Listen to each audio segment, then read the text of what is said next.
নমস্কার। আজকে সাপ্তাহিক রাশি বলে আলোচনা করব। সাপ্তাহিক রাশি বলতে 27শে জানুয়ারি টু 2nd ফেব্রুয়ারি। কর্কট রাশি। কর্কট রাশি এই সপ্তাহে কিন্তু আপনার মা বা শাশুড়ির শরীর নিয়ে একটু ডিস্টার্ব হতে পারে, বা তাদের সাথে কোনো বাদ বিবাদে আপনি জড়িয়ে পড়তে পারেন, বা তাদের শরীরটা ডিস্টার্ব হয়ে বা তাদের ডাক্তার হসপিটালে যেতে হতে আপনার তার জন্য একটু টেনশন বাড়বে। কাউকে এই সপ্তাহে টাকাটা ভুলেও ধার দেবেন, তাহলে সেই টাকা পেতে কিন্তু আপনার অসুবিধা হবে। অনলাইন ট্রানজাকশনের মানে খুব সাবধান। অনলাইন ট্রানজাকশন টাকা কিন্তু ভুল অ্যাকাউন্টে চলে যেতে পারে। রাস্তায় খাবার দাবার সাথে খাবারের কন্ট্রোল রাখবেন। ফ্যামিলির সাথে কোথাও তীর্থে বা গুরুদর্শনে আপনি যেতে পারেন। আপনার লেখা বা সাহিত্য বা এসব পথে ইন্টারেস্ট বাড়বে, কোনো গান বাজনার মধ্যে ইন্টারেস্ট বাড়বে।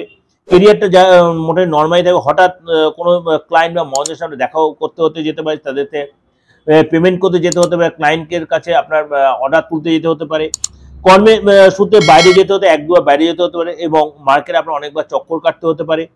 পার্টনারের সাথে রিলেশন ঠিক থাকবে। পার্টনারের মানসিক অস্থিরতা ভীষণ বেড়ে যাবে, ভীষণ অহেতুক ভুলভাল চিন্তা করবে এবং কোনো কমপ্লেক্সে ভুগবে আপনার পার্টনার। শুধু আপনাকে সেখানে একটু সাথ দিতে হবে।